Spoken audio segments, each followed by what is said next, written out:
Hey guys, Dr. McDonald again. Time to come in and see what else we can do on chapter 6.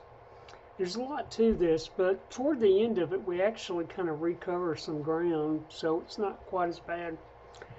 Okay, going again to bone anatomy. We have two types of bone. Essentially, we have compact bone, in which the bone matrix is very thick and there's no space. It is compact. It is packed full of bones. And this is going to be our outer layer. So we're going to have around, I don't know if you can see right here, there's compact bone. It's on the outside, and of course it goes all the way around.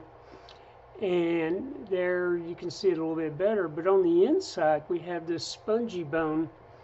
Now, the spongy bone, these guys are called trabeculae. I always think of them as like braces or struts that hold things up. These guys are going to be oriented in such a way as to give you the maximum strength in the direction that you normally use your muscles and your bones to whatever physical activity. Here is again the epiphysis, the diaphysis, proximal and distal. We talked about the diaphysis is just the shaft of the bone. And so we have the spongy bone on the inside, and this space between these trabeculae, this is where the marrow will be, either red marrow or the yellow marrow, depending on whether we're using it for blood production or we're just storing stuff there. All right, let's continue on, guys. Now, the compact bone, these guys are arranged in a circular fashion. Now, what you see here is the actual collagen fibers that the osteoclasts are going to make, osteoblast.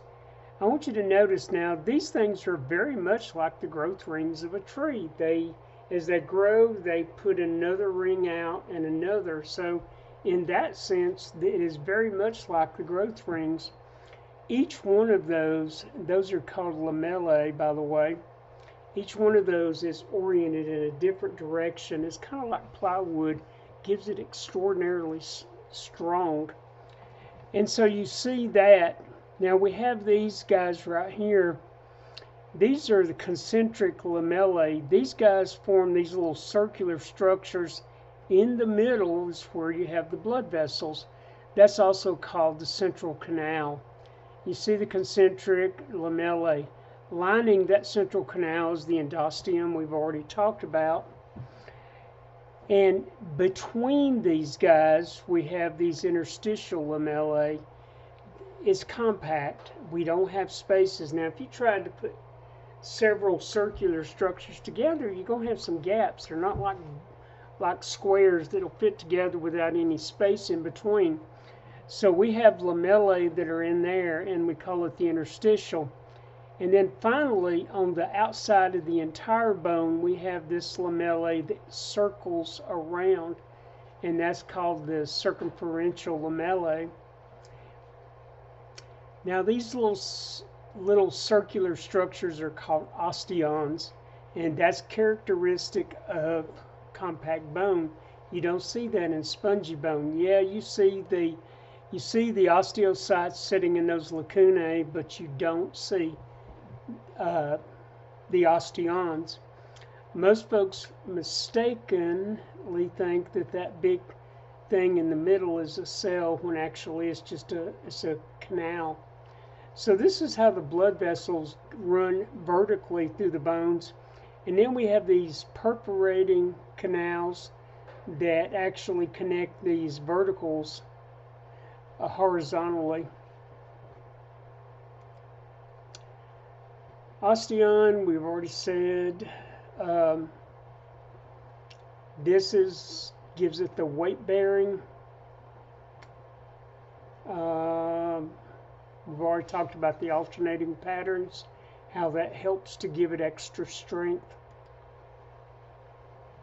central canal, blood vessels, the artery to bring the blood, the vein to take the deoxygenated blood, and a nerve to provide innervation for these guys.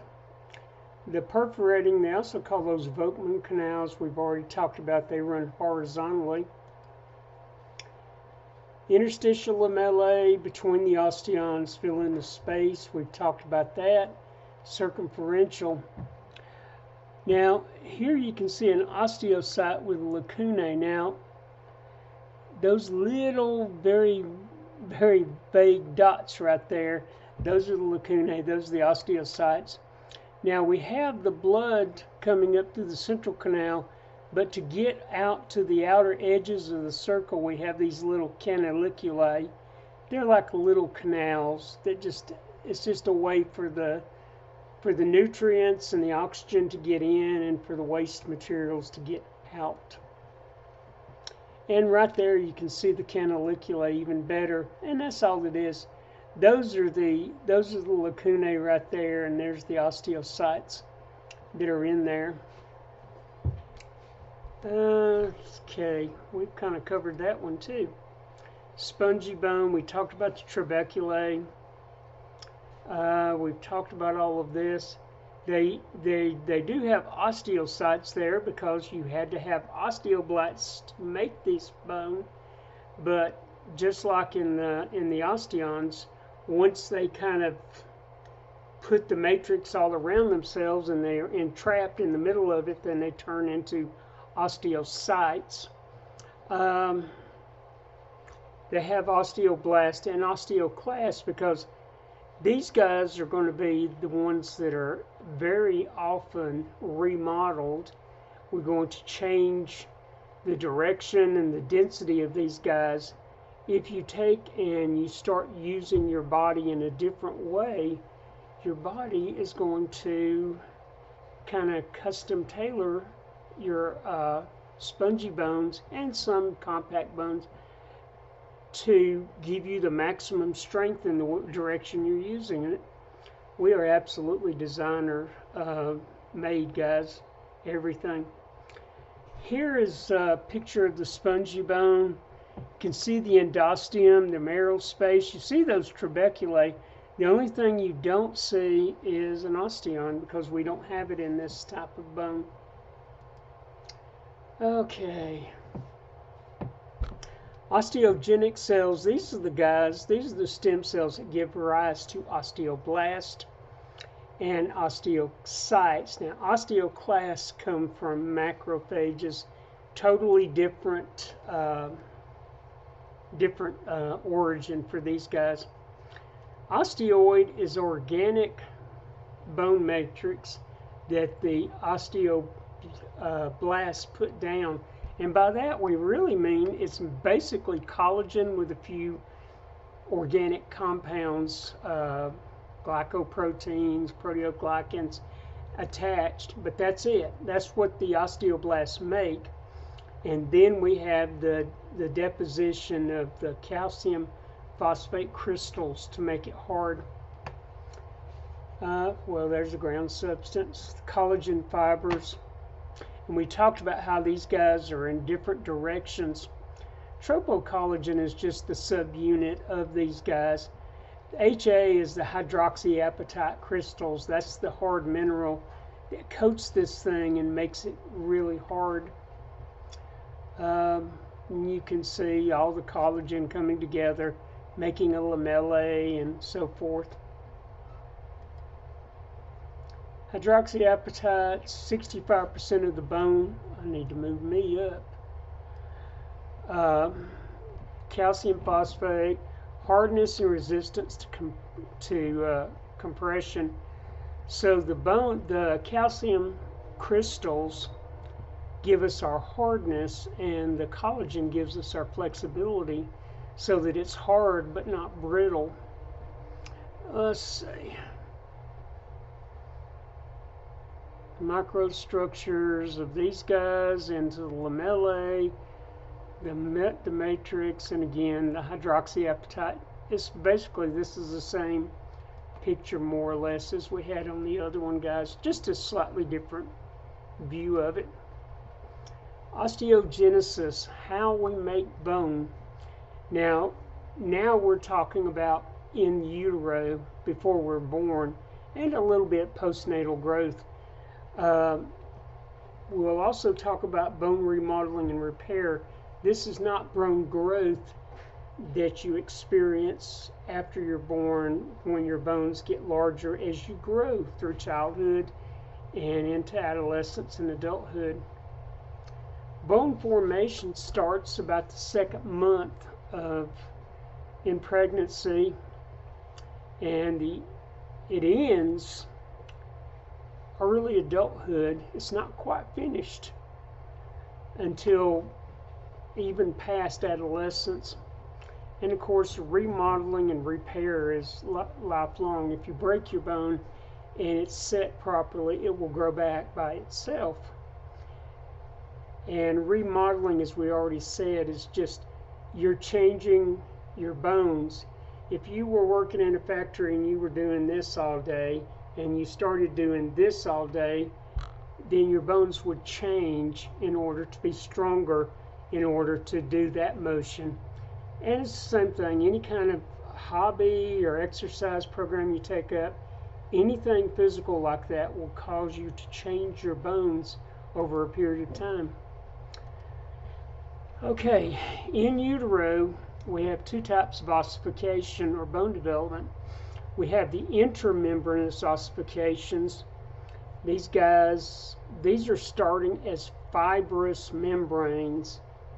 That's it, and especially compared to the other one. This is basically going to be your collarbone, the clavicle, and the bones making up the skull. And we'll talk more about that. Then we have endochondral ossification. If you guys remember, chondro means cartilage. That means that the rest of the skeleton starts out as cartilage and then changes into bone.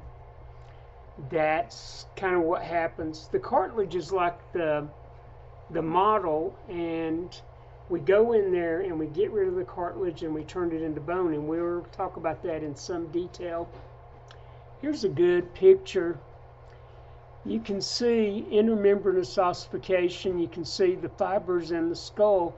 Endochondral ossification, the cartilage.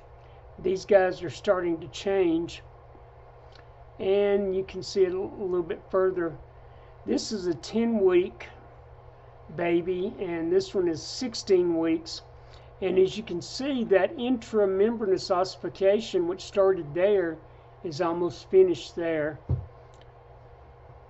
Pretty cool, guys. At this point, we still have basically all the rest of the skeleton is going to be cartilage. Okay, mesenchymal cells, which is a type of stem cells, these guys are going to come together in a group, condense, and then they're going to turn into those stem cells for osteoblasts, the osteogenic. The places where they gather are called centers of ossification. Usually you've got one in each of the epiphysis or ends of the bone, and you have one in the middle of the shaft or diaphysis. These guys will become osteoblasts, and they're going to start laying down the matrix, the bone matrix, as opposed to the cartilage matrix. And of course, we've already said, once the osteoblasts secrete it all around themselves, they're actually kind of like painted into a corner, and they will develop into osteocytes, and they'll go from being a constructor of bone matrix to being a maintainer only. Bone matrix can, in the case of spongy bone, develop into those trabeculae. These guys are going to fuse and form that network that we have on the inside. On the outside is going to be the periosteum. The periosteum is a velvety coat that surrounds the bone. And eventually we're going to get all of this changed into compact bone. This is a lot more straightforward than endochondrial ossification.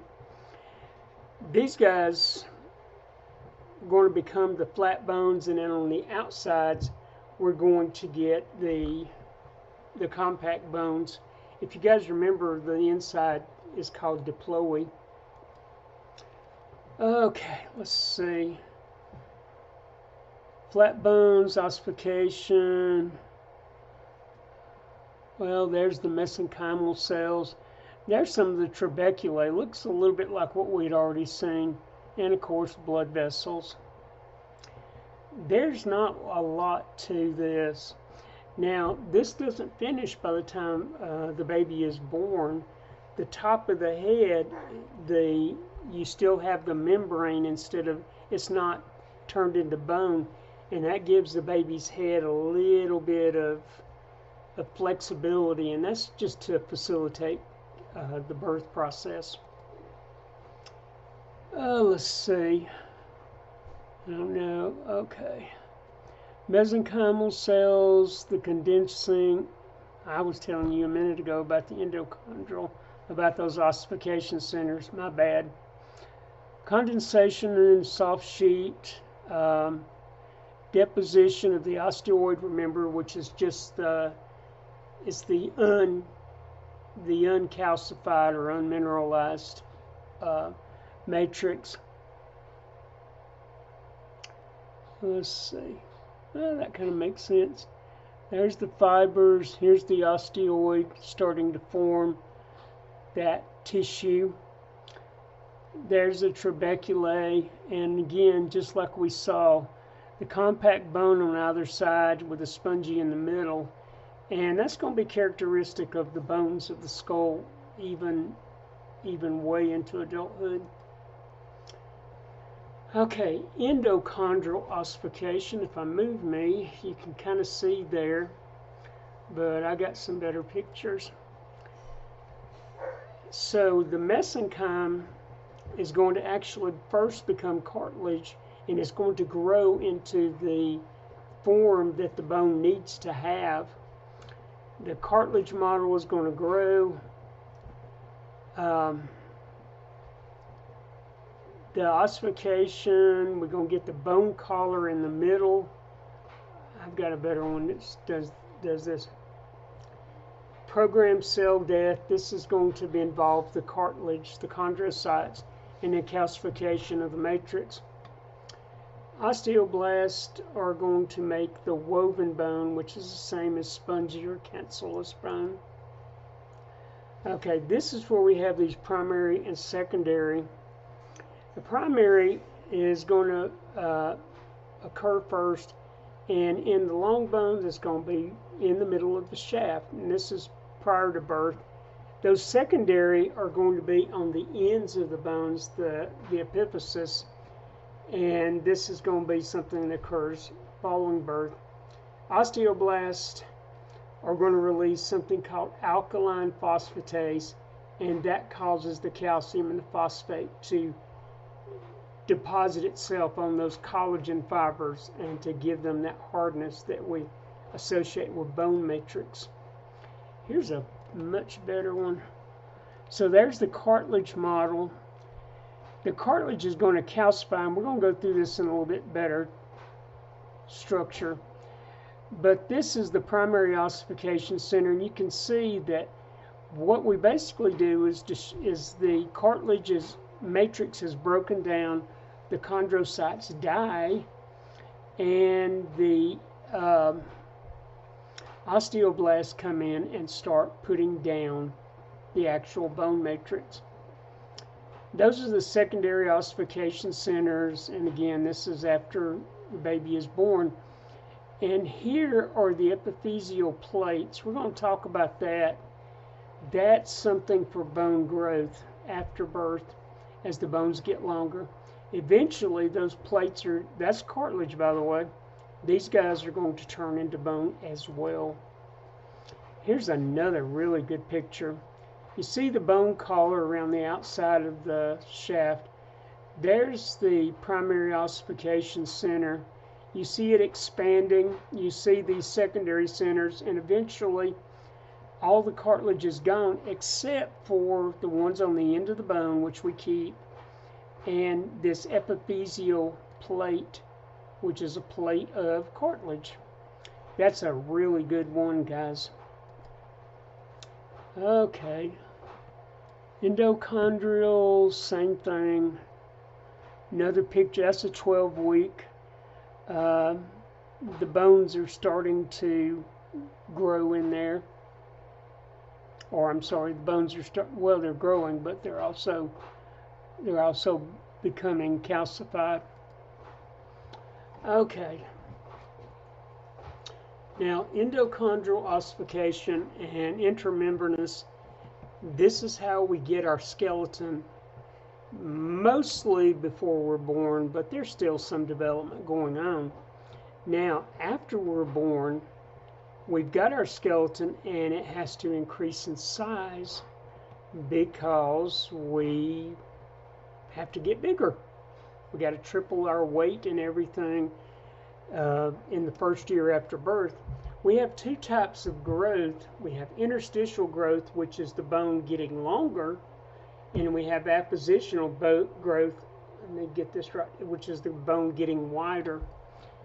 And we're going to talk about these two guys.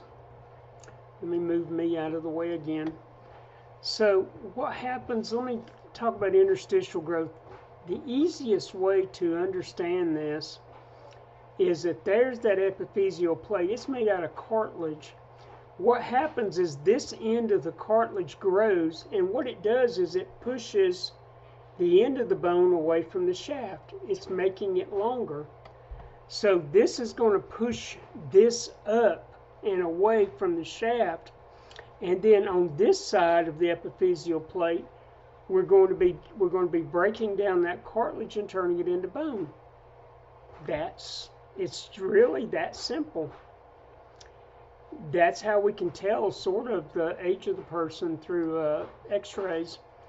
But that's what we're going to be doing it now. The actual process, here's a diagram and a photomicrograph. The resting zone, these guys not really doing a whole lot. The proliferative zone, which is right underneath them, these guys are dividing, and they're making a lot of cartilage matrix. These are the guys that are pushing the diaphysis away from the shaft. The hypertrophic zone, let's see if we can find that, about right there.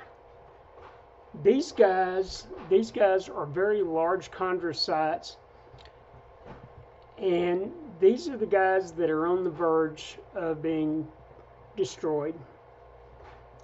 They're going to die, and the cartilage itself, the matrix, is going to be broken down. And finally, you get the ossification zone, which is right around here.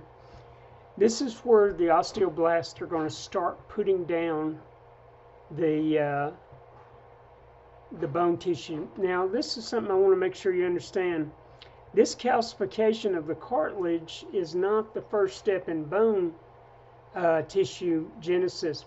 Yeah, it's calcified and the cells are dying, but we're going to break down that tissue, including the calcification and the cells, and then we're going to lay down collagen and then put the mineralization on there. So don't think that's, you know, step one. That's really part of the cartilage dying rather than the bone being laid down. Here's another good photomicrograph. Proliferation, dividing, and they're pushing away the head of the bone from the shaft. Hypertrophic, these guys are enlarging, and they are going to cause calcification of the cartilage. Calcification zone, the chondrocytes are dying, and they're going to leave behind kind of trabecular shaped calcified cartilage, but that's not the bone. Ossification, The osteoclast, the guys that break down bone and have this acidity, we've talked about that, are going to break down that calcified cartilage, and the osteoblasts are going to change it. So that's what happens.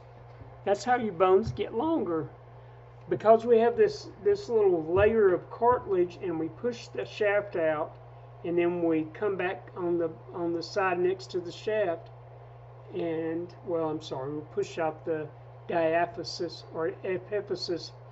Then we come down and replace that part of the diaphysis with bone, and we just keep doing this. And that's how we push the bone ends away, and our bones get longer. It's really not that hard. Now, you do need to know these four, not the 5 or 6 they had on the other one, but these 4 are what I would expect you to understand.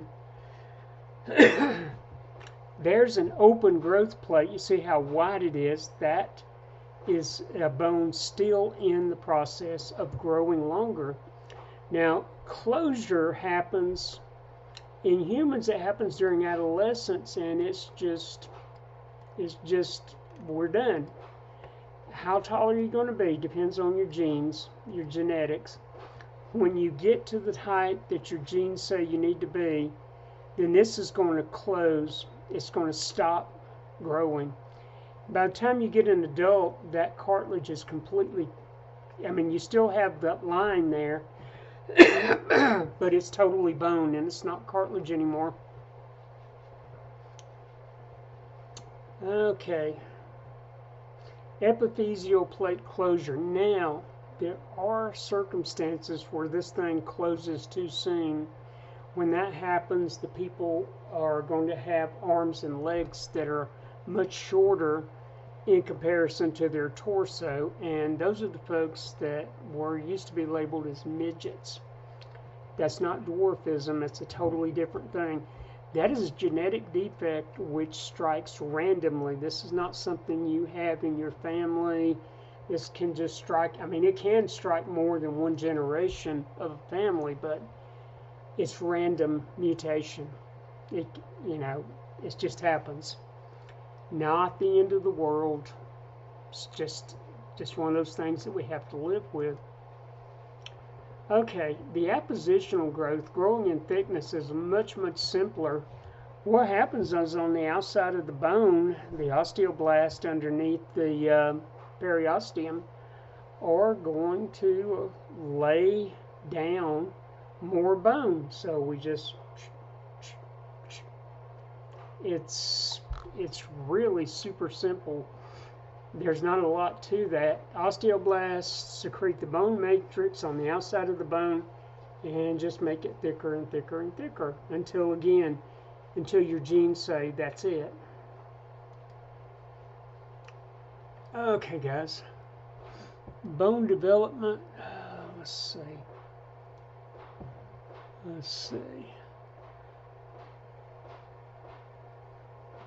Showing how the osteons are, oh, I'm in the middle of it. Let me move down here. Bone formation at the surface of the bone, ridges that go around, and this is the central canal forming. And of course, there's one of the perforating canals that way, and there's one this way too.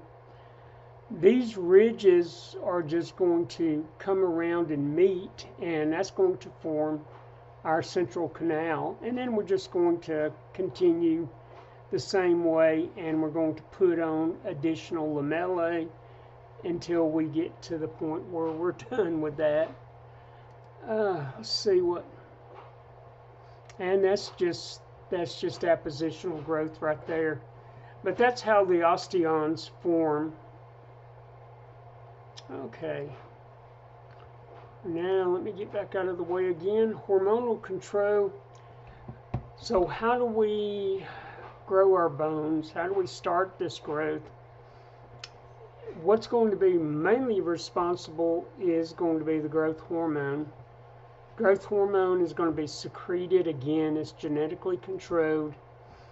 Also, at puberty, we're going to have the sex hormones, testosterone and estrogen, which also will stimulate in conjunction with growth hormone. And finally, growth hormone and thyroid hormone work hand in glove to get this, because thyroid hormone is going to increase metabolism, which is what you've got to do if you're going to be doing all this building. And let's see, vitamin A is necessary. Too much vitamin A is actually going to cause the epiphyseal plate to close too soon. This is not the same as achondroplasia, which I was talking about earlier. And not enough vitamin A, the bone is going to be malformed. Vitamin C you need to make collagen. Scurvy, which is a vitamin C deficiency, is going to cause poor bone growth or poor fracture healing. Parathyroid hormone, this guy is going to cause the osteocytes, not the blast. They're going to secrete something called osteoclast stimulating factor. That's going to turn on the osteoclasts to start breaking down bone. Usually it's in relation to our blood calcium levels. We monitor that. If we don't have enough, we're going to stimulate that. Calcitonin doesn't really work that well in human beings. It's kind of irrelevant. Animals, it works to slow down the osteoclast. And of course, vitamin D, in order to put calcium down on the bones, we've got to have calcium. And we get that through our GI tract in our food. But to absorb that, you have to have vitamin D. Vitamin D is necessary to get calcium into the body from the GI tract. We make vitamin D in our skin with 20 minutes of sun exposure. And most milk is, fortified with it as well. Okay, fracture repair and remodeling. We're getting toward the end of this, guys. I know I'm at the 30-minute mark.